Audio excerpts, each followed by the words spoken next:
Okay, council, I think we're ready to get started. Welcome to your Tuesday, November 5th, Election Day work session. I will call us to order and turn it over to David Cook. Thank you. Good afternoon, everybody. The first thing I'm going to do is call on Valerie Washington to talk about an organizational update. Or I'm going to mark searching here.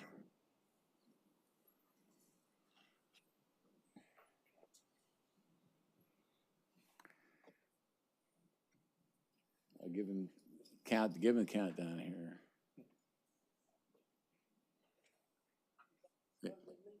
Yeah, see? No, I know that then I'm going to call on William Rumley to talk about Municipal Court Week. There we go.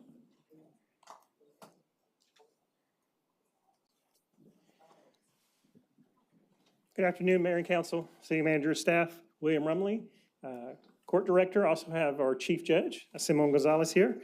And so we're here today to tell you an exciting thing about Municipal Court this week. It's our annual celebration. So the first week in November across the state is Municipal Court Week.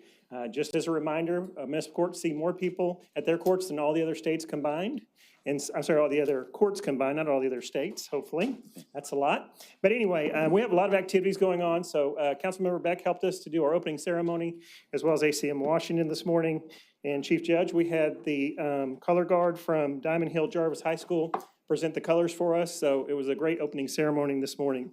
We have several events, as well as food trucks, staff activities, including health and wellness programs. So on behalf of the 155 employees of Municipal Court, including this year, we've added the 13 security staff from New City Hall. We want to welcome you, have you come in, and we want to celebrate what staff does every day. As a reminder, Municipal Court handles Class C misdemeanor fine-only offenses. But our judges also do more and our staff does more. So we have staff at the detention facility 24/7, processing cases and doing arraignments. We do civil cases. We handle the civil parking cases. So unfortunately, if you give a civil parking ticket, there's option to come and contest that from one of our hearing officers that are appointed by this council. So again, we just want to thank you for your ongoing support, especially for our court and community events. We held our last one this past Saturday with Councilmember Hill at Blue Haze Elementary. And so we've been able to help hundreds of individuals in the community who may otherwise not come downtown because they might be afraid of being arrested or something like that downtown, or just the parking. They might be afraid of driving. They don't go downtown, those types of things. So we have some outstanding, well-diverse staff. We have a considerable number of bilingual staff that helps us to be effective with our community and communicate with them daily. So again, thank you all for your continued support. Come see us this week. We have lots of activities, including food trucks that are from local vendors. We do try to support the community in that way. Thank y'all very much. Very good. Thank you. Okay, we have a couple of informal reports. The first informal report is on Dallas-Fort Worth International Airport amendments to codes of rules and regulations. It'd be good just to have an update, that's all. Okay. Paul, come on up.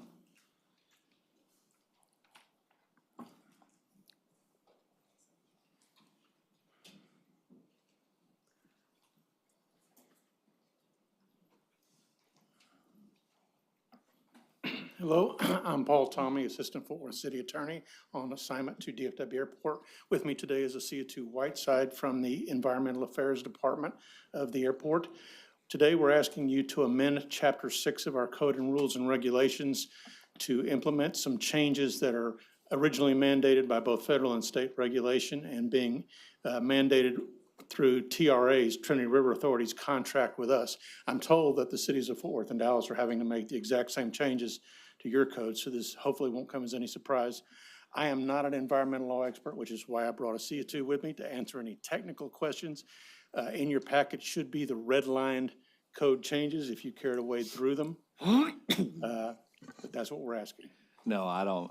Paul, thank you. That was more than sufficient. I also did that because I saw a former supervisor and mentor of mine in the crowd named ASEA2 Whiteside. My first internship was at DFW International Airport when I was a young student at TCU. I mean, she took me in, and she's one of the reasons why I am who I am. So that's nice. All. Thank you. I'm lucky to have her. Very nice. Thank you, Jared. Thank you, Paul. The next informal report is 2025 City of Fort Worth Housing Tax Credit Policy, and Casey Best is available if there are any questions. Casey, come on up.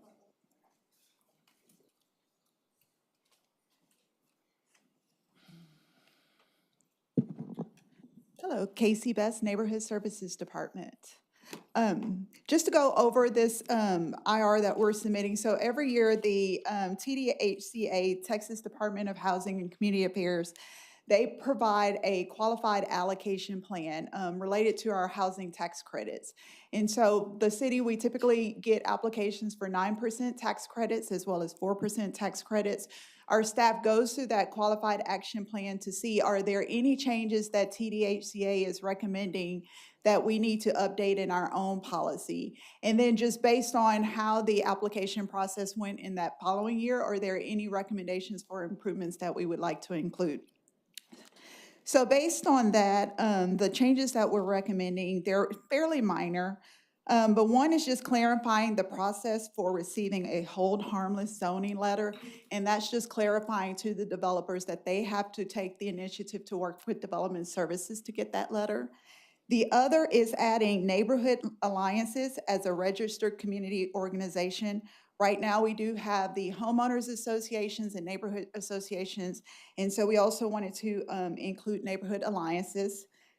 The third one is shortening the time frame in which the Community Engagement Office introduces developers to these registered community organizations.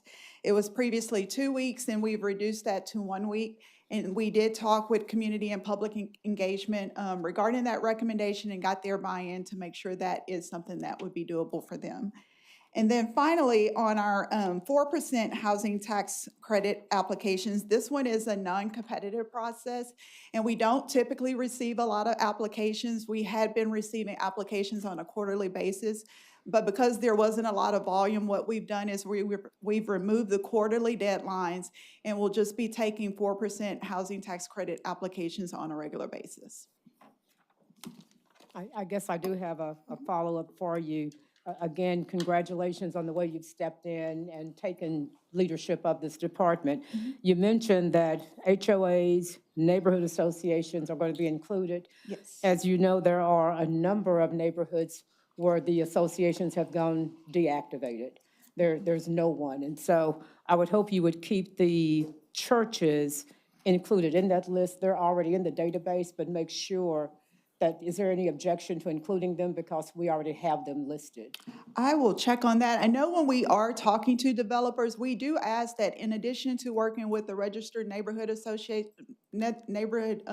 organizations, that they do reach out to other entities in the area that would be impacted. And so that would include your churches, any schools, or anything else in that area. But I'll confirm just to make sure that we can specify churches. Well, they're in your database already. Yes. And so where you have the HOAs and the neighborhood associations, there's another group that's led to the faith organization. Because if you're living in a neighborhood where you have none, then the developer can come and say, well, nobody objected. That's because they had nobody to contact. Correct. And so I'd like for you to consider including them. Okay, we can do that. And I know when we're looking at resolutions, when we're determining whether to submit a resolution of no objection or a resolution of support, we do look at whether the developer has reached out to you all, the city council members, and then also the community organizations. Thank you, Casey. Thank you, Casey. Macy's got it. Sorry, one question, Casey. Is there a number of awards that we're limited to in each category? We're not limited by awards. I will tell you, just for the 2024 fiscal year, we received about 12 applications for housing tax credits. That's the 4% and the 9%. And of that 12, only 4 actually received awards. So at this point, we don't have a reason to restrict it just based on the volume. Okay, thank you. Thank you, Casey. Thank you. The next informal report is on the fiscal year 25 U.S. EPA Community Change Grant applications, and Cody Wittenberg is available if there are any questions. I'd like an overview. Cody, come on up and remind everybody what to do about naming sweepers. Yeah, absolutely. So on that note, in the spirit of Election Day, You have 10 days left to cast your votes for your top 10 favorite names for the street sweepers. So if you check out our website and you go to our litter page or our environmental page, that contest is available electronically. So we hope to see your votes. I think we've had nearly 500 submissions so far, so. Now talk about the IR. Yeah, absolutely. So we're excited because we have projects that need to be funded, and sometimes we just don't have the funding available to really move things forward for the community. And so we've trying to leverage with this particular set of applications to EPA, trying to leverage some federal funding.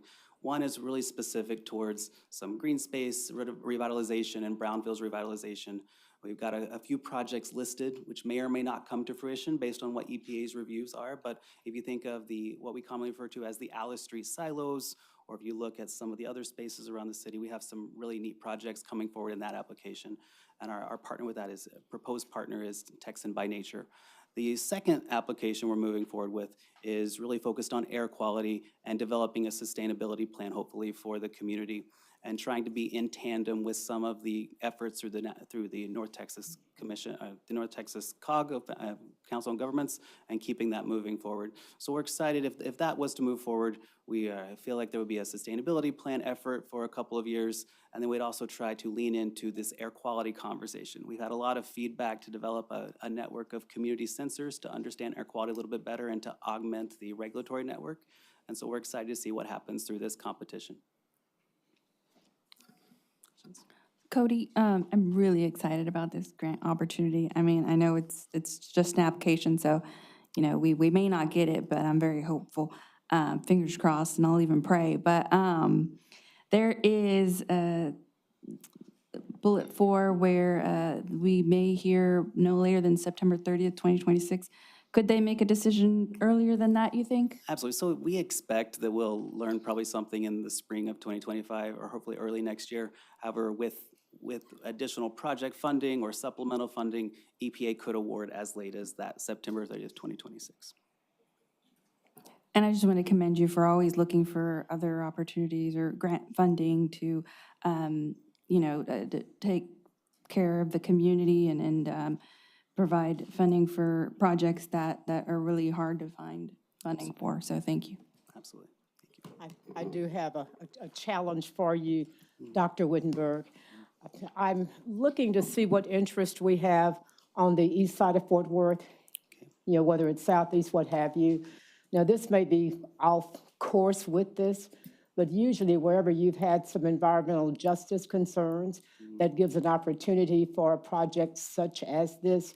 Is that out of line with the thinking? That's completely in line with this thinking, and we're certainly looking at all those opportunities. And if there's some projects or communities that we have heard from or will continue to hear from, certainly looking for funding for supporting projects in those areas. So what kind of time frame are you on before you pull the trigger? So this particular set of applications is due on November 21st.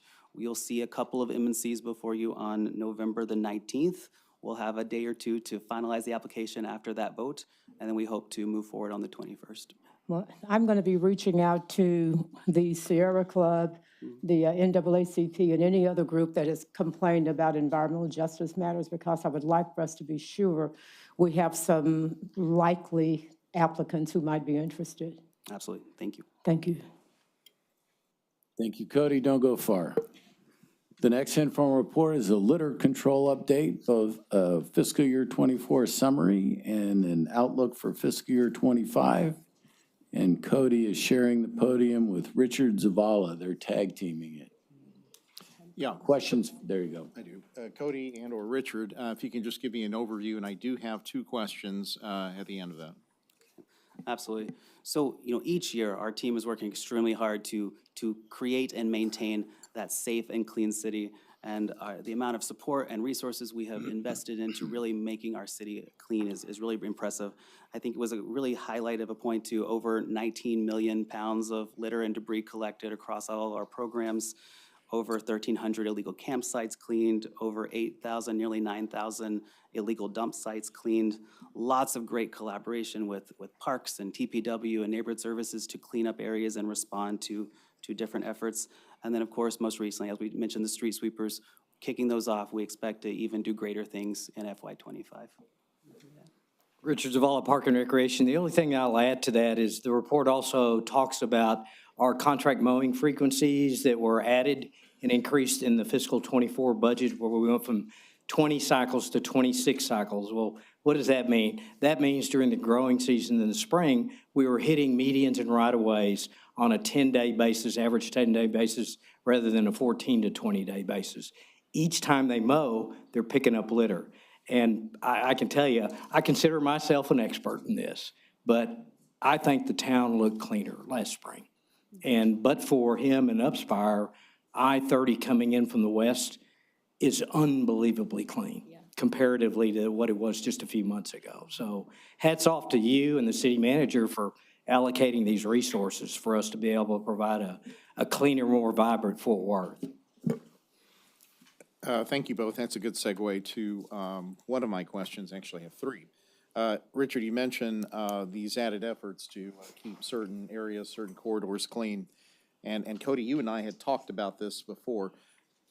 When it came to abating some homeless camps in some heavily wooded areas in my district, the staff that was available there was staff that would be, handling the new street sweepers. At the time, those new street sweepers were not, delivered and online. Now that they are, the staff is now working with that equipment. What staff do we have available now to supplement what we have currently going on with homeless camp abatements? That's my first question. That's a great question. So we do have staff for both the street sweepers as well as the camp abatement sites. We had held some positions back until all of the sweeper equipment was here, and now we're working to get all of those operators hired and trained and continuing. And that entire program has launched. We have two teams dedicated to this homeless camp cleanup, and sometimes we're able to also reach out to Upspire and get their support from time to time when we need it. And as far as that program that you just mentioned, is that inclusive of any needed equipment? Absolutely. So through this budget cycle, actually through the CCPD funding, we were able to get an additional piece of equipment to support with that cleanup. And we're continuing to look for resources to keep all of that where it needs to be level set for the community's needs. Absolutely. Good deal. Next question. And I don't mean to conflate things, but we do have an alleyway maintenance program. These efforts that, and I'm reading selected alleyways. This is why I'm asking the question. Do I interpret that as being that only those alleyways that are part of the alleyway maintenance program are the ones that are referenced here as far as the litter control accomplishments paragraph? So I would defer to Parks, but I would say yes, and with respect to the alleyway maintenance program. But of course, if there's a complaint that comes in on an alleyway that is not within that program and we need to work to help abate a illegal dump, we certainly incorporate those metrics here as well. And I would just say that if anyone sees an issue with an alleyway, let us know and we'll determine if it can or cannot be cleaned up through the alleyway maintenance program or working with those private property owners. Got it. And my last question, has your department done a heat map, either Parks or your department, done a heat map of where we have problem areas of higher litter concentration? So what we've done several different studies over the years. I don't think we've done one with this particular data for FY24. Certainly can bring that forward. But we do have the ability to map where our crews are responding and where we have more, say, illegal campsites or illegal dumping cases, and we are able to create heat maps for that, absolutely. Okay. All right, thank you both. Jeanette, go ahead. Cody, at least in District 11, there is a right-of-way along the railroad jurisdiction. There is a lot of litter and overgrowth. Is there any way that we could work with our railroad companies to facilitate a conversation about maybe contracting Upspire to abate those Absolutely. So we do have really good litter issues? Absolutely. We have really good partnerships with our railroad partners and really can open up those conversations and see if there's an interest there. Okay, 'cause we have one area that, it's not litter, we got our litter problem taken care of, just overgrowth, having it mowed. And so it's been months and we haven't seen them come out. So I'll follow up with TBW, see if they can help us. Thank you. What else? No. Thank you. Thank you, Cody. The next informal report is on Marys Creek Water Reclamation Facility, lift stations and force mains, and all that being funded. And Chris Harder is available if there are any questions. All right, and then the final informal report is on Public Art Fiscal Year 2025 Annual Work Plan, and Wesley Gentle is available if there are any questions. Hearing, yes. And really not a, maybe a question for staff, but I see the project budget. We don't have any administrative cost included in the project budget. It just seems to be associated with the particular art pieces. Could we get a copy of the budget, the full budget? We can get the full budget for Okay, you. that'd be great. Thank you. Okay. No other questions? Mayor, that concludes my report. Thank you, David. Council, moving on, are there any questions to changes in boards or commissions, zoning cases upcoming on November 12th, or the M&C log for November 12th? Yes, ma'am. Macy. On, Michael, correct me if I'm wrong, but I think one of these is your district. And it's listed as District 7. Hold on. Item number 27.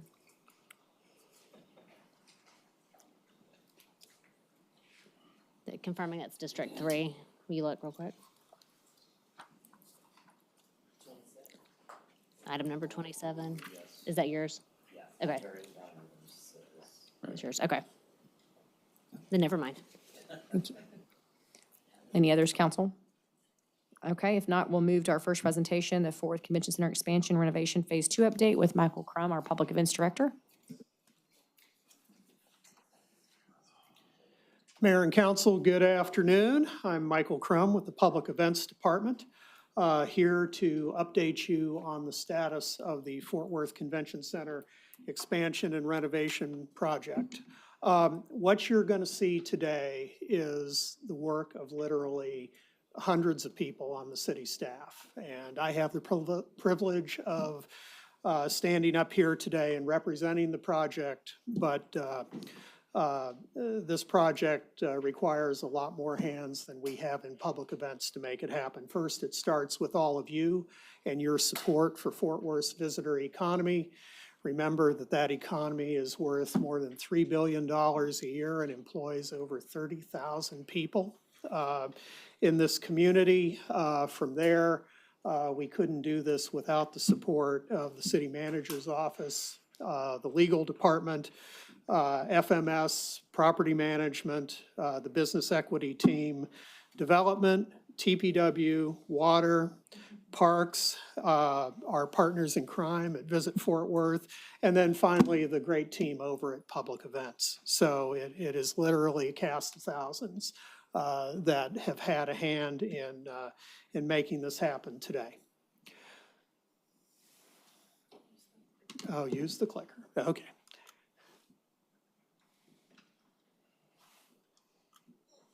Or don't use the clicker.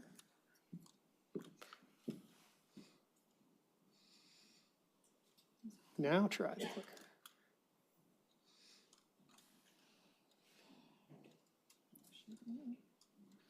Yay, there we go. Okay, so what we're going to do today is we'll touch briefly on the history of the project, talk about where we are with phase 1 of the project, talk about where we're going with phase 2, want to talk briefly about planning in context. We're not just expanding a convention center, we are building a convention district where there is a lot of activity going on right now. And then we'll talk about where you plug back in with next steps. So our case for expansion is pretty simple. We have a very robust visitor economy. We are the 12th largest city in the United States. We have a third-tier convention center to support that industry, and it's time to invest in it in order to help realize the potential this market has as a great place to hold conventions and meetings. What we're working on right now is an expansion of the building, which includes moving the exhibit hall square footage to just over 250,000 square feet, adding 13,000 or 15,000 additional square feet to our meeting room capacity, adding a 40,000 square foot ballroom to the building. For comparison purposes, our current ballroom is 28,000 square feet. And then, as was contemplated in the 2019 Hunden study, we're looking to have two 1,000 key hotel towers immediately adjacent to the building to serve the needs of our conventions. This project is a little different than the projects that you've heard about in Austin and in Dallas, where the buildings are being closed for a 3 to 4 year period. Back in the late teens, Fort Worth made a decision that it was going to keep the convention center open and renovate in 2 phases.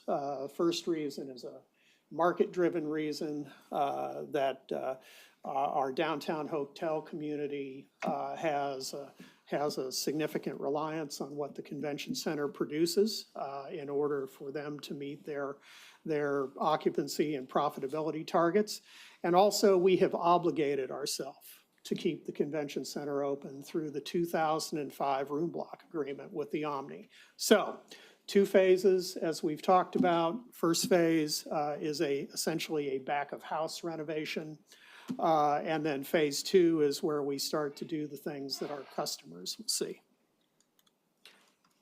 So what does phase 1 look like? Well, first of all, we build new back-of-house food and beverage facilities. The facilities that we're operating in today were created in 1968. So there's a little bit of time travel in this. We're going to take a great leap forward in the quantity and the quality of our back-of-house facilities from a food and beverage standpoint. We've got a new southeast entrance that we're building onto the building to respond to not only what A&M is doing, but all of the other development that's happening in the convention district. We then move on to demolish the 1980s annex that was added onto the building when it was the Tarrant County Civic Center. And we'll drop the annex, rebuild the loading docks, straighten out Commerce Street, and that straightening of Commerce Street creates a developable hotel block that we believe will be the site of our second headquarters hotel and the parking necessary to support the convention center, the hotel, and A&M. All of this should be done by the first quarter of 2026. At a cost of $95 million. Again, thank you for your support of this portion of the project through a $52 million commitment in ARPA funding. This is, once it's all done and it's cleaned up, this is what phase 1 should look like as you're looking at it from the law school. On the inside, it's a different look, right? The 90s pastels go away. In their place, it's a cleaner, modern look that reflects what I would call the Fort Worth of today, the Fort Worth of the future. So let's get to phase 2. So phase 2 we think about in 3 pieces. The green is what we'll be building in phase 1. What we call the north section, that's where the arena stands today. So that will be the ultimate demolition of the arena and the new build that comes up in its place. Then, to meet our obligation to keep the convention center open, we renovate what we call the legacy portion of the building in 2 pieces. First, we renovate what we call the middle section. And then once that's completed, we reopen that and we open the south section, which is where the current ballroom is today. So that, we'll talk schedule in a minute, but that renovation work starts in the back half of 2028 and runs into the end of 29. So if we're thinking about scope, again, we take the arena down. In its place, we build modern convention space. And again, based on the current schedule, we should be done with construction by the end of 2029.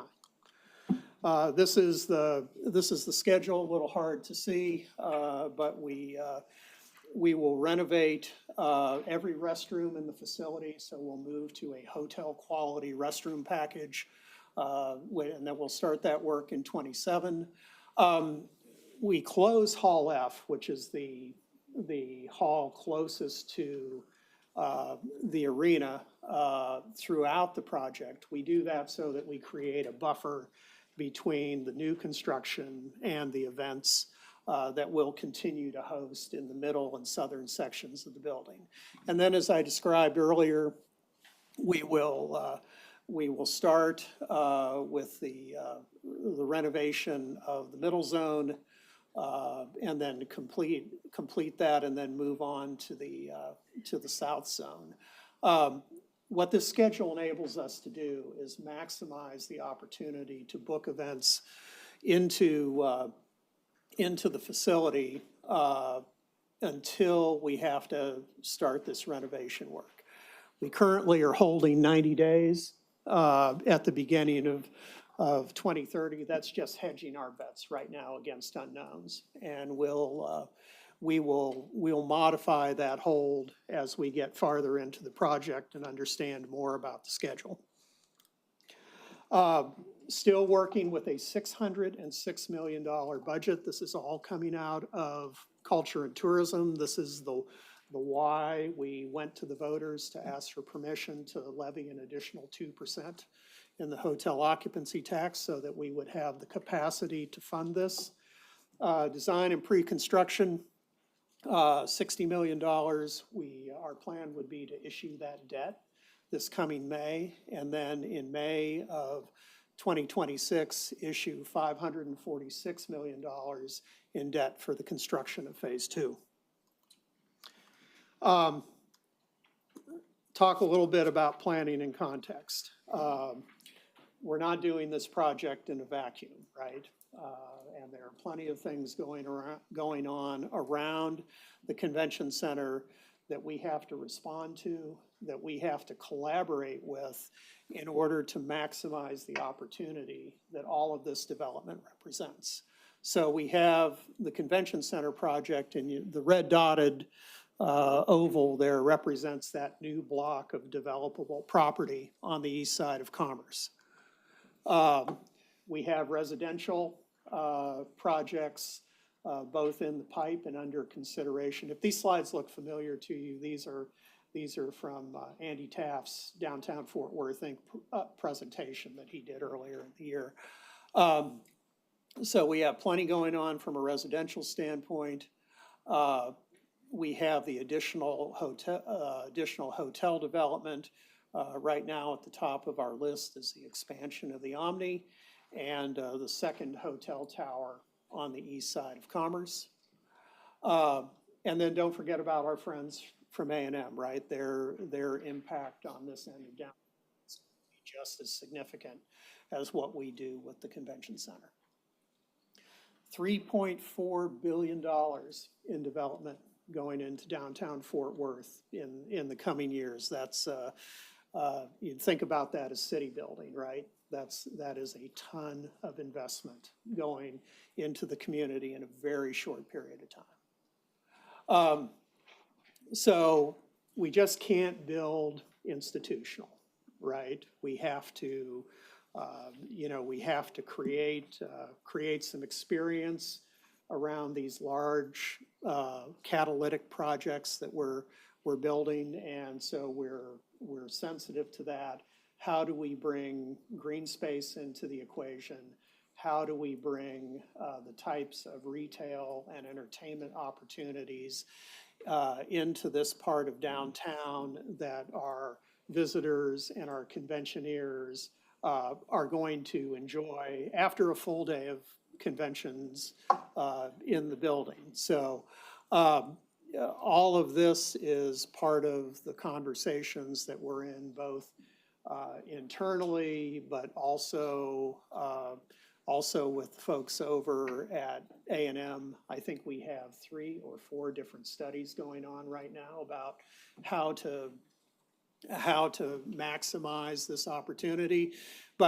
And this was an early concept that Bennett Partners developed for us. But I think the bottom line is that we're going to transform Commerce Street. We have to to maximize the opportunity.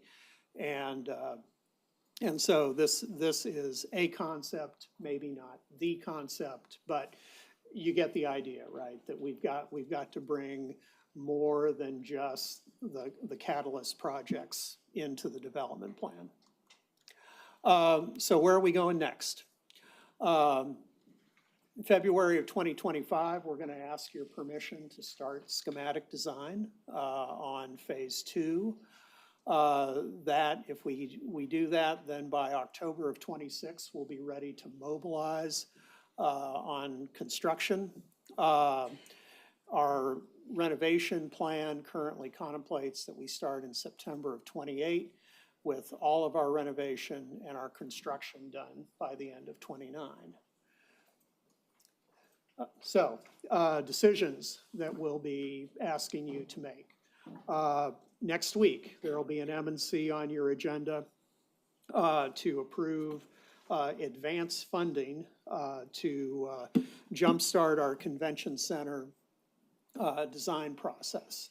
We'll take $15 million in excess capacity from culture and tourism, and we'll use that to start design and invest in some pre-construction expenses where we know that if we do certain things in phase 1, instead of waiting until phase 2, we'll be a whole lot more efficient with the project. This is the same approach that we use to jumpstart the sheep and swine project, where we advanced the funding and then issued the debt later and then paid culture and tourism back after the debt was sold. We'll be coming to you to approve that debt sale in first or second quarter of next year. $60 million in culture and tourism debt, and that will fund the balance of our design contract and repay culture and tourism for its advance.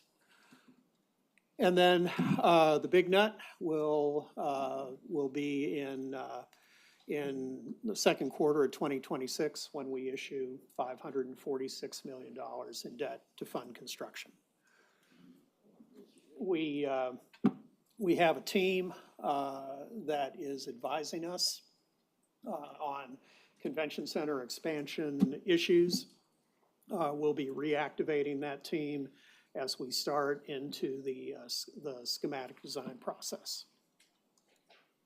We'll also be engaging the public in a conversation about what we're doing with the convention center. And if you don't think that the public is not interested in this project, the one public meeting that we had over a year ago generated 7,000 email addresses for convention center updates. So the public is very interested in what we're doing on Commerce Street. So for our $701 million, 606 plus 95, what do we get? Well, we level up as a convention destination. So, we are not trying to be Austin, we're not trying to be Dallas, we're not trying to be San Antonio, we're not trying to be Houston, we're going to be Fort Worth. And that means that we will, the strength of our convention meetings business will continue to be state association events, but instead of being able to host one at a time in the future, we'll be able to host two at a time.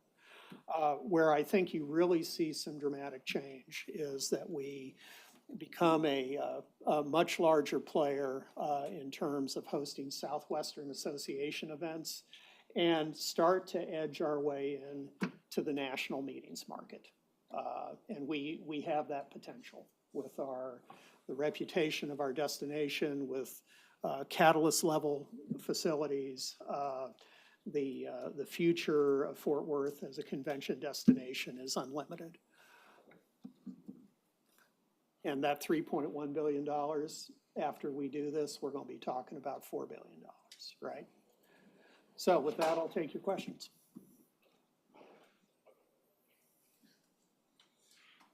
Okay, thank you very much. Oh, I just want to thank you and your team, having been part of this process thus far. It's gone much smoother than I anticipated it going, and as I drive past and see the work going up, it looks beautiful. So thank you for everything that you've done and your team to keep this project rolling. Okay, thank you. Questions? Thank you, Michael. Yes, ma'am. Next up on our agenda, council, is an update on the crime lab with Chief Neil Noakes.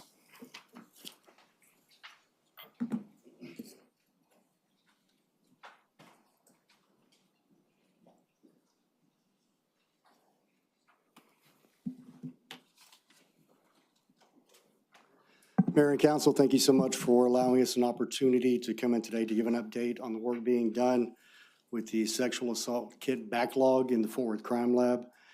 And I want to start off by saying a thank you to a lot of people, many of whom are in this room.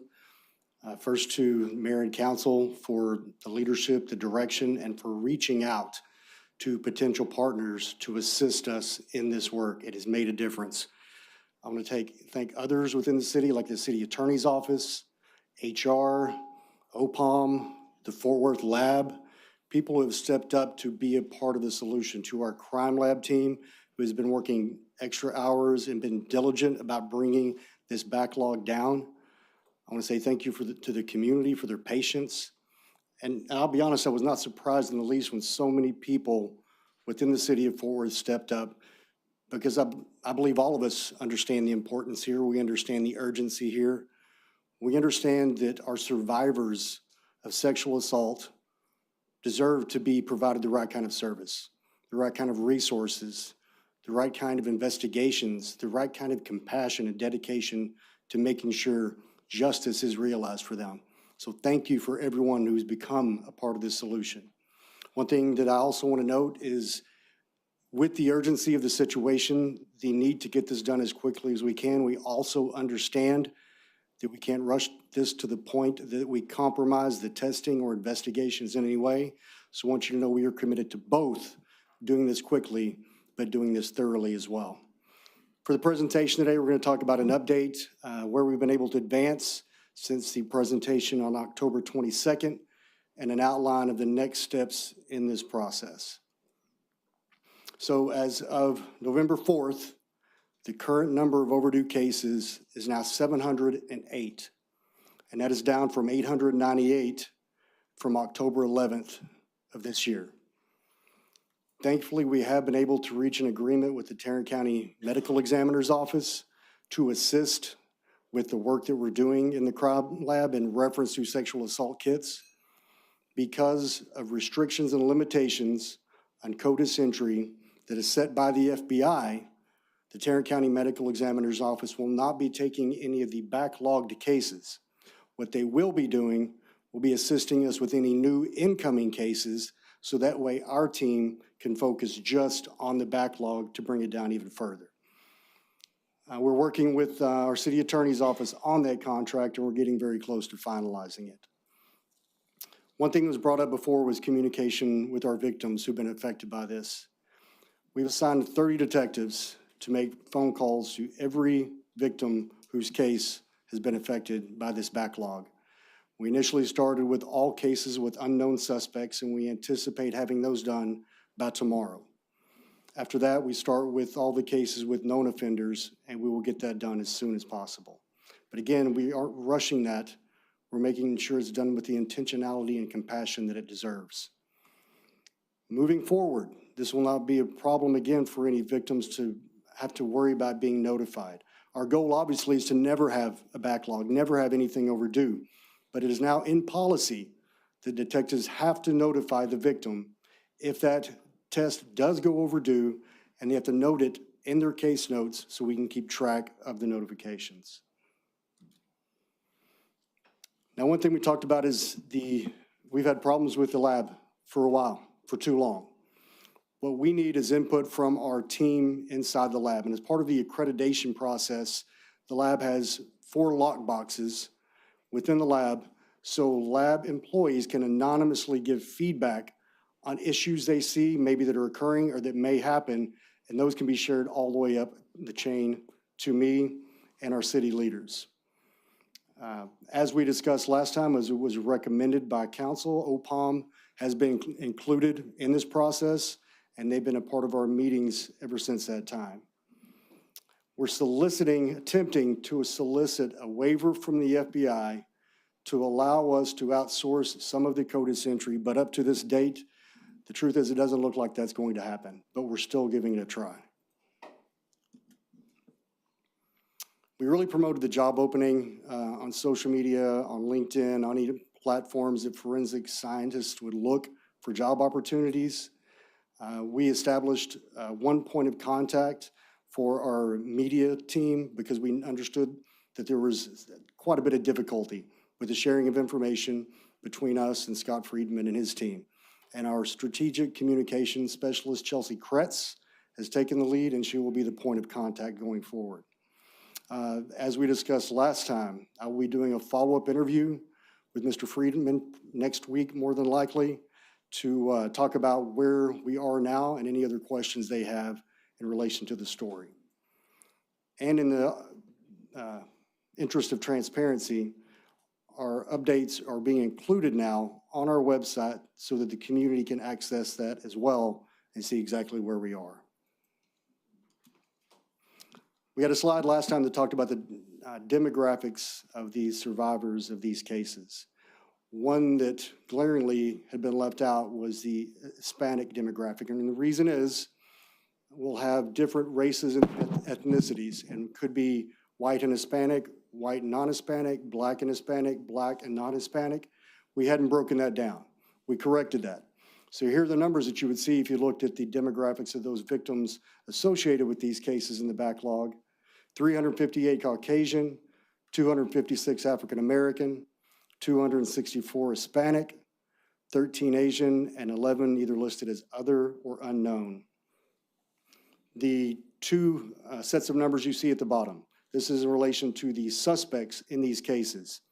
333, which makes 37%, were unknown suspects, where 568 or 63% were known suspects.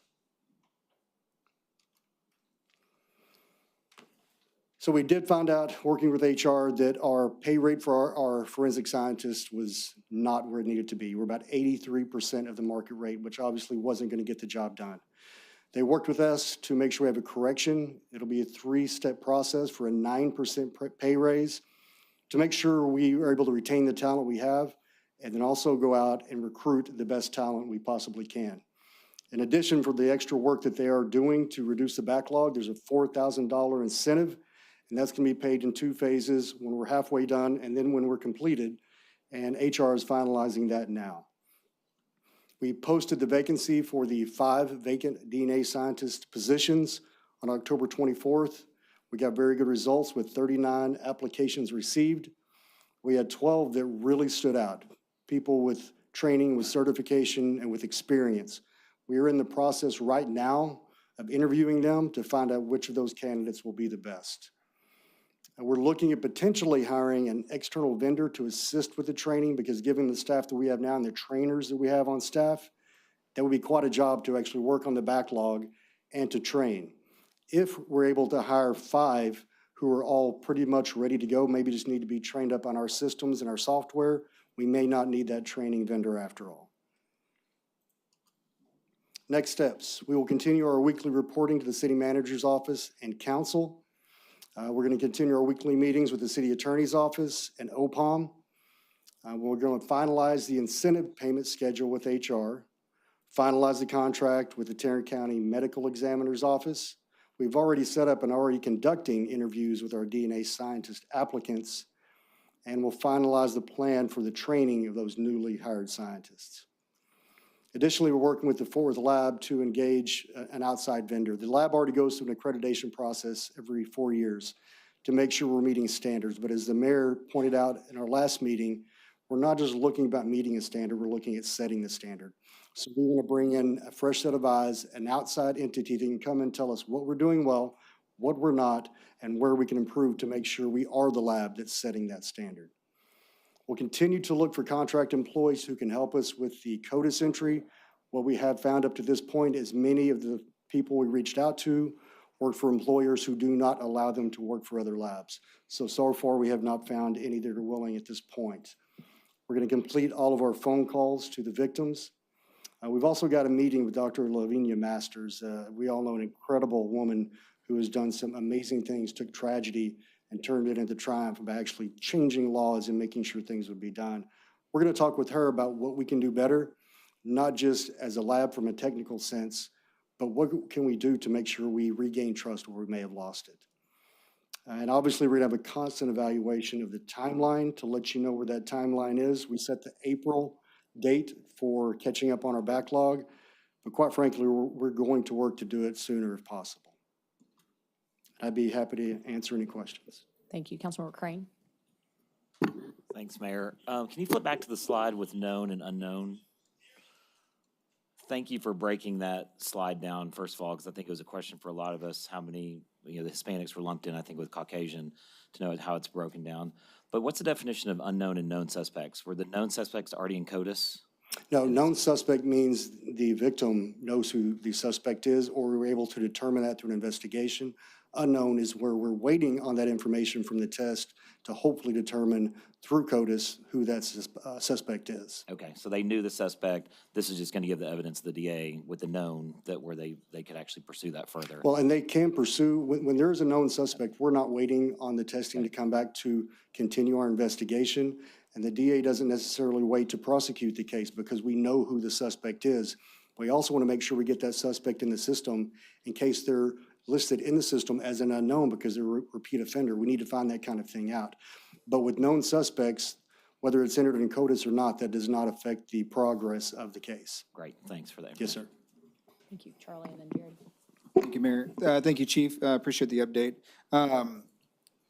Whenever it says that 12 of the applicants have experience, I know we only have 5 vacancies, but is there anything to stop us from, potentially hiring those other 7 on a contract basis to help us get through that backlog? And because I'm sure we have some funded but unfilled vacancies across the board throughout the city. So is that a possibility as well? Are we looking Yes, at that? we are open to any opportunities. The process is still got a little bit left. There have to be background investigations, polygraph, exams, drug tests, things like that. Some of them will have to come in. We have several from out of state who have applied, and they are certified in their state, but they would need to come in and take a test to be certified and accredited in our state as well. But if we have any that aren't part of that 5 who want to be part of the solution for us, as long as the current lab they work for allows them to work for another lab, or they're close enough to be able to help us, then yes, absolutely, we would look at that possibility. Okay, gotcha. And so then on those 5, I'm sure we've all been in part of this scenario where it takes forever to hear back from a potential employer, and then a week, 2 weeks, 6 weeks before the interview. It's just a slow process. Is this one that we can, or you guys are actually streamlining? Again, not Yes. to sacrifice quality, but we know who we want. We know they're good. We know they're qualified. We know what they need, just streamlining the entire process just to get them started sooner. Yes, sir, absolutely. Awesome. Thank you. Yes, sir. Jared, and then to Gina. Thanks, Mayor. Thanks, Chief. This has been a very helpful update, and I want to commend you and the team for all the progress that we've made. Thank you. And so really appreciate y'all. Dovetailing on Councilmember Lauersdorf's question, if there is support needed and we find that there's more than 5 great candidates, I would certainly be open to us relooking at positions and seeing if we can hire more, given the urgency of trying to get through this backlog. And also, we may need that additional capacity going forward, unfortunately. So just want to let you know that I support that if that is indeed the outcome. Thank you. The second thought that I wanted to share with regards to unknown and known suspects, do we know of the known suspects, how many are repeat offenders? Is this unduplicated 568 or is it duplicated? As far as each one, some of the 568 being Yes, the sir. same suspect more than once. Right. Let me check and find out to be sure. I want to make sure I get you the accurate information. I would be curious to know just how many of the suspects are continuing to, commit this crime repeatedly. So that's the only question I have, and would love to get that answer. Yes, sir. Not a problem. That's it. Thank you. Gina. Chief, I have a couple of questions for you. I want to thank you for the report. I also want to thank you for the pointed communication you plan on having with Dr. Masters, because one concern I had was lessons learned, but I didn't want to voice that because I didn't want to impose any second thoughts from victims. And so I think that communication will help answer that question for me. But one thing I'm very concerned about, and I hope the answer is no, but I'm concerned, I want to know if our delay, our failure in this, did it compromise the judicial path of any of these cases?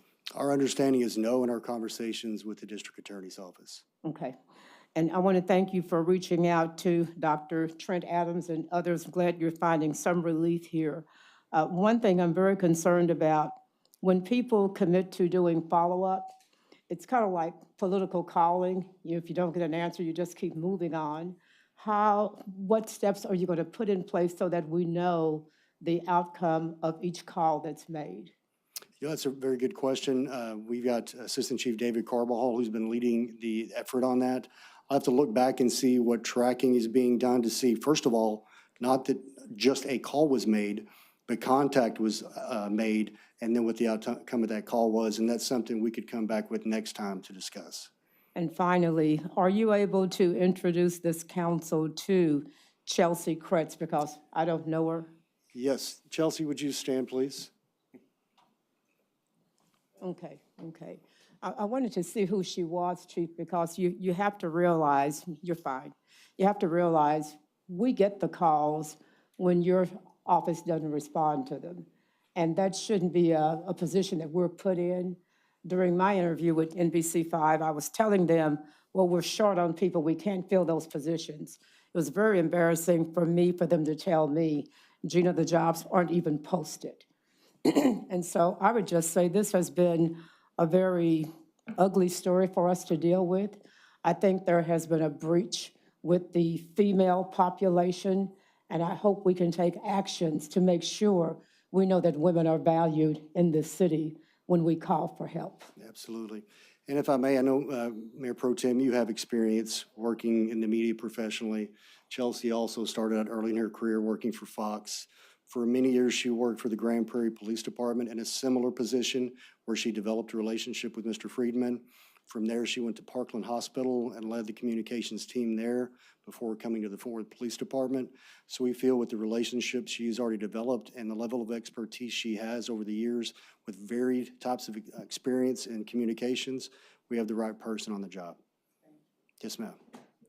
Councilmember Beck. Thanks for the update, and I want to say I most appreciate the weekly update, and I hope to see those coming until this is put to bed and we have all of them wrapped up. But then I think I'd also like to see maybe not weekly, but quarterly or some sort of interval moving forward, just so that we can have eyes on that as a council, because I want to make sure we don't get back to the place that we were. And so I think until we're all comfortable with that, weekly is great until the backlog. And then once the backlog is completed, something much more manageable to council, a report to council. Yes, ma'am. So the numbers changed slightly, is that correct? Yes, ma'am. Okay, can you explain that, please? Yes, ma'am. We had several requests for information. Some were for different time frames than others.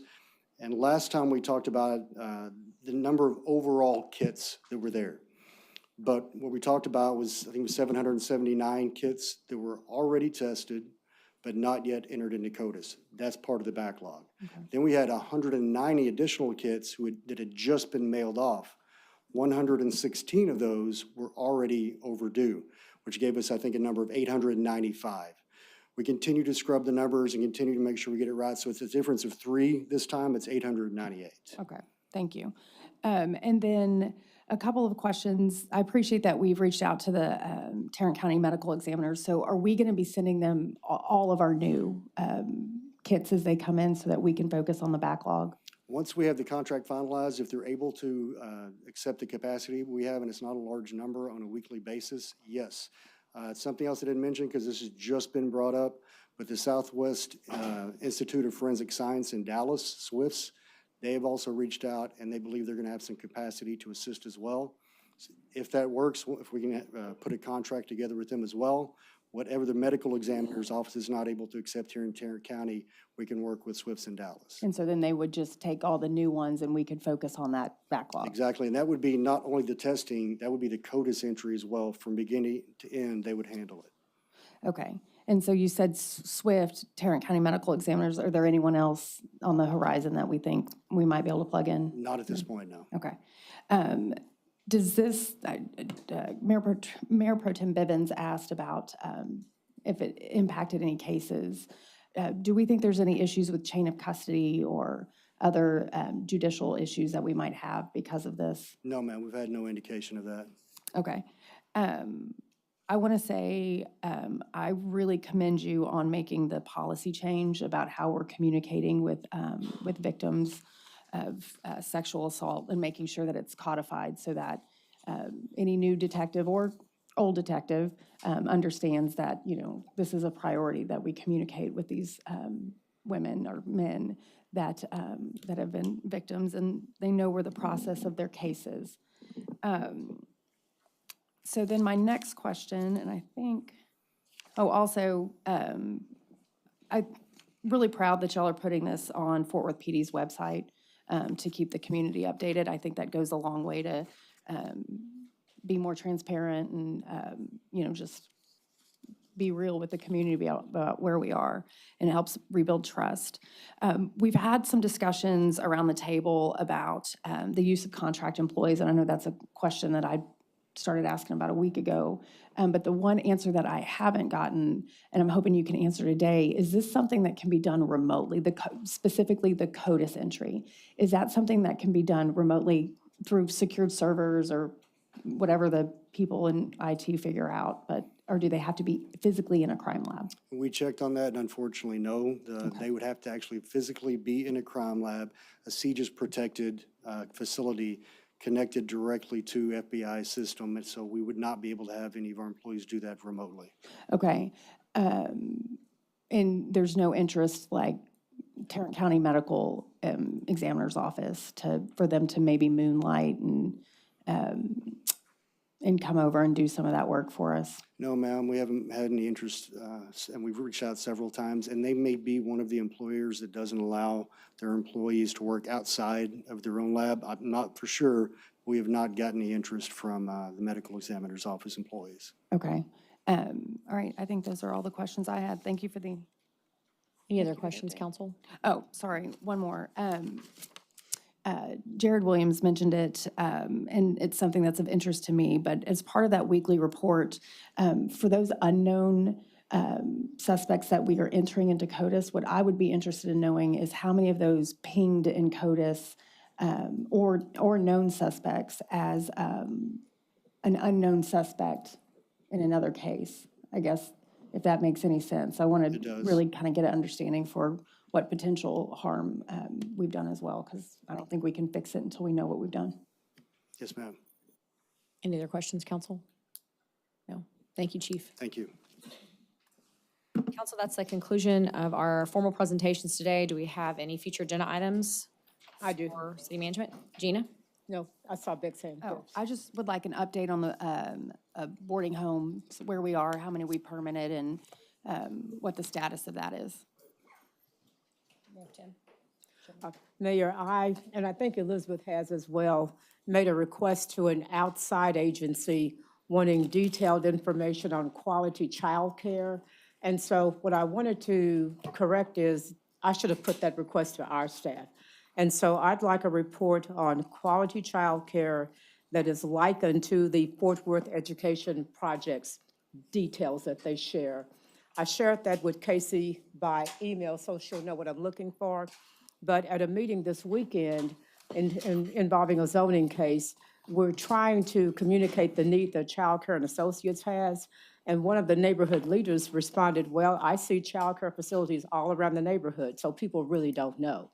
And so if I could get that report, and I'm sure it would be good to have that district-wide or neighborhood-wide, but we need to be able to communicate what is the need of quality child care in this city, and how can we help? I think everything I want to know, Mayor, you probably have, Yeah, but it exists. The good thing is, it's not, we don't have to redo anything. It just needs to make sure it's in the hands of every Yeah. council member, and maybe by council district. I have one. Yes. I asked for this, and I don't think I ever got it. The Race and Culture Task Force, an update on all of the items that was listed. They talked more about housing, and they talked about diversity and inclusion in the employment workspace. So I wanted like an update on, just be briefed on what they came to that we have not implemented yet, including oversight. Yes, Jared. Thank you, Mayor. I've worked with police on some issues in District 6 related to stolen vehicles, but I've now realized that it's probably something citywide. Similar to the catalytic converter situation, there are specific types of cars that are more susceptible to being stolen. And so I think it would be good to have a report for our residents' sake, just to give kind of update of that, but also for PD to get an opportunity to be able to share with residents what they can do to help Yeah. minimize. I know they could take their cars to dealerships, specific cars, and get software updates to help Prevent that from happening. So it'd be good to get out. Jess might want to present on that, apparently. Yeah. Hers was stolen. Let's do it. Twice, yeah, good point, twice. Yeah, Jeanette. Mayor, I'd like to get with Code or get a presentation from Code on commercial property violations. When was the last time we looked at those fees, and if there's any suggestion to increase those and what that would look like? Thanks. Councilman Larsdorf, were you just agreeing with her? Did you have one too? Okay. Big one, okay. Okay, council, I think that's the conclusion of our meeting. Thank you.